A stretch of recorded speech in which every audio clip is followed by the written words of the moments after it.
The beleaguered Ukrainian army has managed to put up a bit more of a fight in recent days thanks to heavy use of powerful drones, according to multiple news reports.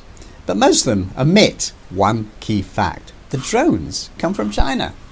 Yes, NATO, by far the biggest, richest, most powerful military alliance in the world, is helping the Ukrainians by using drones from DJI, the famous drone company in Shenzhen, China. Why aren't the Ukrainians using American drones? Because they are crap, to put it mildly. They get any distance from you and they lose their signal.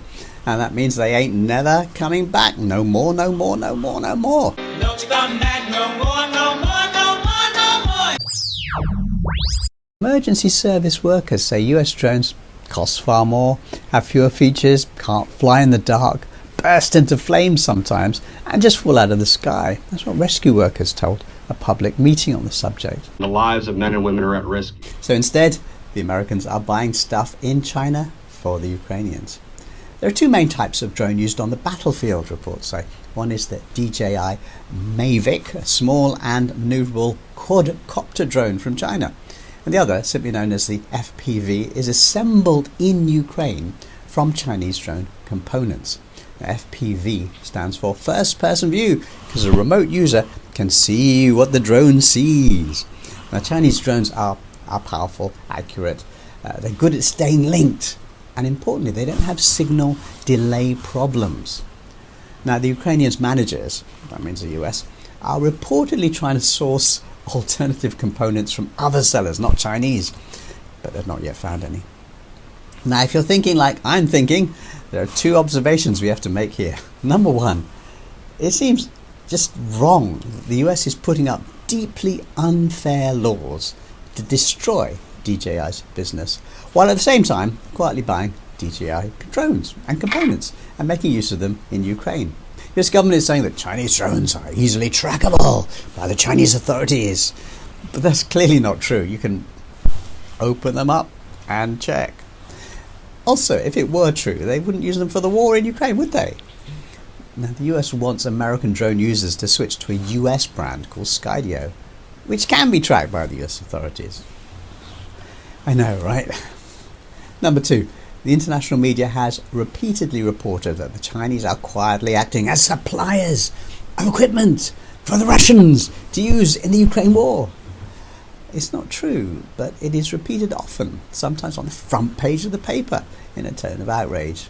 Yet when Americans arrange for Chinese equipment to be used in the Ukraine war, most sources don't report it at all. The whole thing is shockingly unprincipled. Let me show you a dramatic example.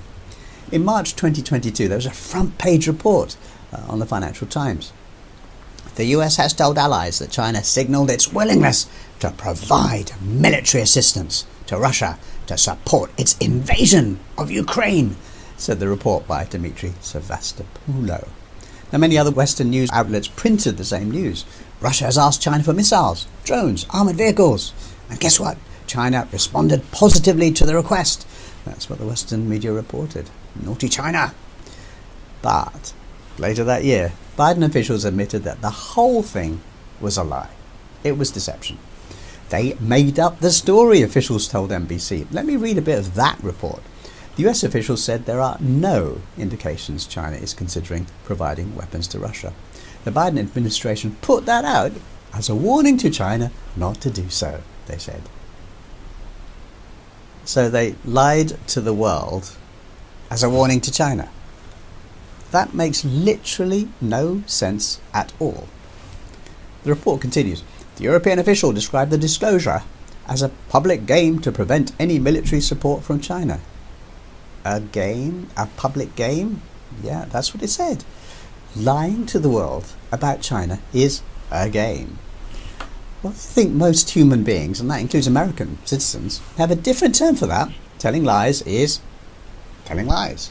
Did the Financial Times or any other media print a correction or apologise to the world's public or to China for this deception? Of course not. US intelligence officers tell lies. That's what they do. They know it, the Europeans know it, we all know it. The FT certainly knows it. But the FT prints the story as fact anyway and chooses not to run a correction. Now time rolls by and we get another curious report, this time in November of 2024. Russia has asked China to make weapons for them to use in Ukraine, it says. Huh? Yeah, it's a repeat of the same story, the game. Now if you have a brain, you think, they tried this deception before. But apparently no one in Europe has a brain, because again the Europeans act as if they believe the story. And they're even threatening China with repercussions. This will have consequences, said German Foreign Minister Annalena Baerbock. So let me just sum up the position. If Chinese equipment is not being used in the Ukraine war by Russians, the world will be told that it is. If Chinese equipment is being used in the Ukraine war, but by American-managed Ukrainians, the world will be told pretty much nothing at all. Now, if you think about this logically, probably both sides will be making use of Chinese drones or Chinese drone components, which can be bought on the open market. The Chinese themselves are being smart. They're not getting directly involved in the war. That's the Chinese way. They prefer to avoid wars. Peaceful trade, that's their thing. Now, the US authorities and the Western media are being just devious because that's the way they roll. And the Europeans, they're getting everything wrong. What happened to the Europeans? They used to be so clever. You read the history books and they come across as brilliant. In the past, Europe produced Einstein. Today, Europe produces Miss Baerbock, who demands that Putin changes direction 360 degrees, which of course puts him going in the same direction in which he started, Miss Baerbock. Yeah. What all this teaches us is to have a bit of healthy skepticism about what we read in the press.